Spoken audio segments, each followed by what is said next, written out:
Orang Islam harus berpolitik supaya ruang-ruang politik ini tidak menjauh dari maqasidus syariah. 2024 kalau bapak salah pilih begini nih, disuruh ngurus hutan malah menghabisi hutan, disuruh ngurus laut malah jadi bajak laut. Tapi kalau ceramah orang begini dibilang radikal, amar ma'ruf nahi mungkar. Mana kalau Muhammad kita sogok yang lain. Dah setuju? Kenapa? Muhammad bukan pejabat Indonesia. Akan begitu? Di mana itu Indonesia? Kita tahu di Indonesia. Kita tahu dah ada pejabat begitu. Ada. Kau salah, kenapa kau pilih? Pilih sendiri kau pemimpinmu. Sekarang kau diberi kebebasan, pilih pemimpinmu, pilih kau bupatimu, pilih wali kotamu, pilih gubernurmu, pilih wakilnya. Tapi karena kau disogok, mana orang jahat kau pilih juga. Jangan ketawa, serius orang ini. Orang harus paham ini. Assalamualaikum warahmatullahi wabarakatuh. Warganet yang berbahagia, kita bersyukur hidup di Indonesia sebagai negara yang merdeka, sebagai tanah air kita.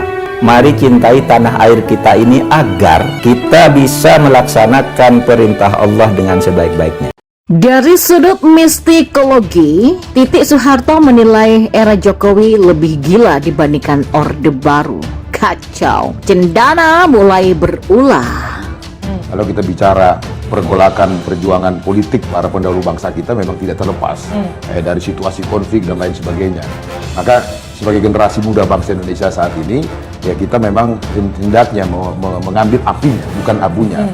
Tapi di luar itu sisi ekonomi, ya saya kira pertumbuhan yang dilakukan oleh Pak Harto itu memang membuat ekonomi kita berjalan sangat baik karena tidak ada gangguan politik seperti sekarang. Pak Harto memang enak sekali, mau dapat proyek, mau dapat ribuan hektar tinggal kapling. Jadi itu suatu hal yang wajar kalau Mbak Titi mengatakan enak zaman Pak Harto, karena saat itu semua kekayaan dikontrol. Berapa kekayaan yang dimiliki oleh keluarga Pak Harto? Jadi enak bagi keluarga, tapi tidak enak bagi rakyat, tidak enak bagi aktivis, tidak enak bagi media. Saya kira pada bagian ini tidak patut untuk ditiru karena ya kita mohon maaf harus mengatakan bahwa di akhir masa kekuasaan Pak Harto dia tidak turun secara istiqomah. Jadi statusnya menurut norma hukum adalah orang yang diduga melakukan tindak pidana korupsi. Nah, sejak periode pertama pemerintahan Presiden Joko Widodo, beliau terbuka dan berkali-kali menyampaikan untuk selalu menerima kritik dan masukan. Karena kalau Anda kritik tanpa memberi fakta dan data, itu artinya pertama Anda tendensius, yang kedua Anda bisa memfitnah, yang lebih paling tidak bermartabat lagi itu artinya kamu sangat iri. Bagaimana mungkin itu kau sejajarkan dengan pemerintahan Presiden Soeharto? Please ya, jaga hatimu, kemudian buka hati, pikiran, dan niat baikmu agar kau bisa menjadi warga negara yang baik dan memberikan pembelajaran, pencerahan kepada publik. Seperti apa perlakuan pemerintah Orde Baru kepada tersangka makar? Tampaknya Titik tidak terlalu paham detailnya. Terbukti ketika dia mencoba membandingkannya dengan pemerintahan era Jokowi, dengan penuh keyakinan menyebut di era Soeharto tidak seperti ini. Barangkali yang dimaksudkannya adalah tidak dilakukan proses peradilan, namun langsung dilenyapkan. Itulah ciri khas yang berlaku ketika bapaknya berkuasa. Jangankan kepada terduga makar, penjahat kelas jalanan saja secara terang-terangan Soeharto mengaku mengetahui ada tindakan represif kepada mereka, semisal penghilangan secara paksa. Titik pun rupanya tidak paham jika bapaknya sering mendapatkan kritikan dari negara demokratis berkenaan dengan tindakan represif pemerintah yang dipimpinnya. Lalu apa jawaban Soeharto kepada mereka? Katanya HAM yang berlaku di Indonesia jangan samakan dengan HAM di negara mereka. Kita punya budaya tentang hak asasi yang menjadi ciri khas kita sendiri. Demokrasi kita tidak sama dengan demokrasi di Barat. Faktanya, dengan melakukan pemberangusan kepada media-media yang kritis, Soeharto bahkan mengesampingkan keberatan pihak Barat tentang caranya melakukan tindakan keras kepada pers. Tahukah Titik suasana di gedung Dewan pada era 70-an? Di sana mendapatkan gambaran dari seorang penyanyi dalam lagunya yang dilarang diperdengarkan, bahwa wakil rakyat ibarat paduan suara yang menyuarakan syair dengan satu suara, yakni setuju. Tidak ada kata lain selain kata populer tersebut. Jika satu kali anggota Dewan menginterupsi ketuanya, maka dijamin keesokan harinya dia sudah mendapatkan surat recall dari induk organisasi partainya. Maka dengan cara pendekatan seperti ini kepada pihak yang tidak berkualifikasi makar, maka dapat dibayangkan caranya memperlakukan kepada mereka yang berbuat makar. Bisa saja pendekatannya sama atau lebih dibandingkan kepada mereka para penjahat jalanan, yakni penghilangan secara paksa. Kenyataannya ini bukanlah isapan jempol hingga masa-masa terakhir kekuasaan Soeharto. Demi melanggengkan jejak kekuasaannya, dia pun memberikan perintah kepada menantunya saat itu yang menjadi Danjen Kopassus. Minimal ini menurut pengakuan sang mantu sendiri ya. Kepada para aktivis demokrasi yang sudah ditandai, terjadilah penculikan. Sebagian berhasil lolos dari tragedi, namun sebagian lagi tidak diketahui keberadaannya sampai hari ini. Kalau Titik bisa menjelaskan seperti apa pendekatan pemerintah era bapaknya kepada pelaku makar, kalau kepada para aktivis demokrasi saja sudah sedemikian berat resiko yang mereka terima, lalu beranikah Titik memberikan ilustrasi tentang nasib para tersangka kasus makar di era Jokowi? Adakah di antara mereka yang dihilangkan secara paksa sebagaimana yang dilakukan kepada para aktivis di era bapaknya? Sementara para tersangka makar itu dosanya sangatlah kasat mata. Mereka menebarkan kebencian sedemikian rupa kepada pemerintah yang mendapat legitimasi kuat, seakan-akan pemerintah yang diakui itu harus diganti tanpa melalui mekanisme demokrasi. Bukankah cara yang demikian sudah memenuhi unsur kasus makar? Kenapa bagi mereka yang hanya diberi pendekatan hukum sebagaimana mestinya, Titik sampai berteriak era sekarang ini lebih gila dibandingkan penghilangan paksa di Orde Baru? Coba, barangkali Titik berani membandingkan kasus tersebut karena menurutnya lebih baik dihilangkan sekalian daripada harus menanggung malu mendapatkan panggilan dan dilakukan penahanan, begitu maksudnya. Kalau kesimpulan tersebut mengandung kebenaran, dapat dibayangkan juga jika capres yang didukungnya berhasil mendapatkan kepercayaan rakyat.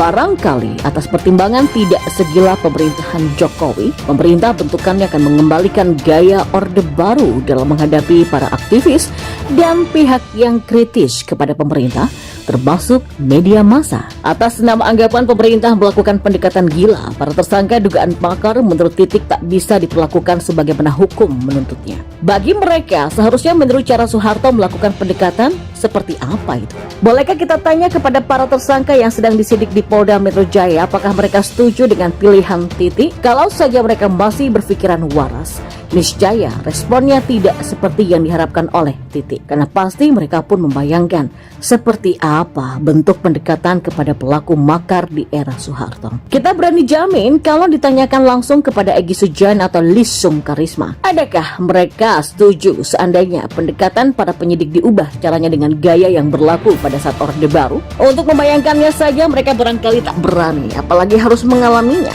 Mereka pasti membayangkan pengalaman para aktivis yang mengalami penyiksaan ala militer ketika mereka diinterogasi saat itu. Banyak pengakuan dari mereka yang berhasil lolos dari penyiksaan, dan beberapa di antaranya sempat mendengar lewat telinganya sendiri bahwa rekannya yang hilang sampai saat ini pun pernah terdengar meraung kesakitan karena siksaan yang tidak terkira.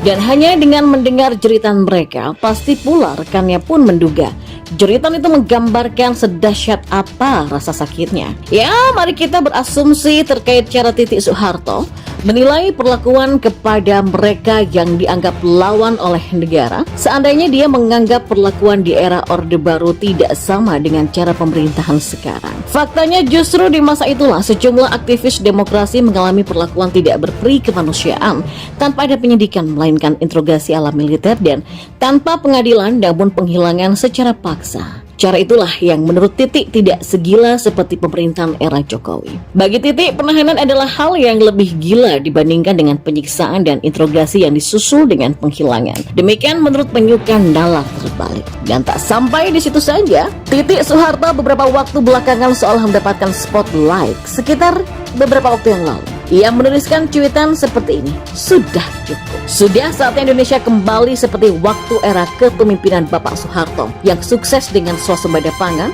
mendapatkan penghargaan internasional dan dikenal dunia. Cuitan itu disertai sebuah link dari media bernama Cendana News. Titik meyakini bahwa gerakan Rabu Biru dan dukungan pada Prabowo akan membawa perubahan Indonesia ke arah yang lebih baik, adil, makmur, sejahtera, dan bermartabat. Dan sepertinya memang kubunya Prabowo juga kompak banget dengan Mbak Titi. Mereka kini sedang berupaya menyuarakan seolah zaman Orde Baru itu indah sekali dan era Soeharto pun patut diulang. Ya, contohnya adalah Habibur Rahman yang menceritakan bahwa zaman SD itu dia bisa beli sepatu sendiri hanya dengan memungut cengkeh. Yang Habibur Rahman lupa adalah tata niaga cengkeh lewat dibentuknya BPPC alias Badan Penyangga dan Pemasaran Cengkeh tahun 1990-an yang dikuatkan dengan Kepres nomor 20/92 JO Inpres nomor 1/92 menghancurkan harga dan nasib para petani cengkeh. Siapa yang kaya? Ya Mas Tommy Soeharto. Kembali lagi ke soal Mbak Titi. Dia adalah lelucon terbesar bangsa ini. Ya intinya di kubu Prabowo itu banyak sekali lelucon, mulai dari Ratna Sarumpait, Hanum Rais, dan Titi. Titi ini entah apa yang ada di pikirannya. Secara status sudah berpisah dengan Prabowo, tapi tiap 5 tahun sekali kalau dibutuhkan dia siap dengan wacana mereka rujuk. Waduh, mbok ya seperti wanita itu punya prinsip sedikit lah. Kalau memang masih cinta dan ingin mendampingi Prabowo, ya balikan saja, rujuk yang benar. Nggak usah nunggu momen-momen politik. Kalau nggak mau rujuk ya udah, nggak usah pakai dagelan rujuk 5 tahunan itu. Kok kayak skuter alias selebriti kurang terkenal aja sih, sukanya bikin sensasi kawin cerai rujuk di infotainment. Omongan Titi bahwa akan meneruskan programnya Pak Harto itu adalah alarm. Kalau kita memilih Prabowo ya sama saja dengan mempersilahkan Orde Baru bangkit kembali. Benar-benar mengerikan. Masa kita disuruh mengulangi 32 tahun yang kelam.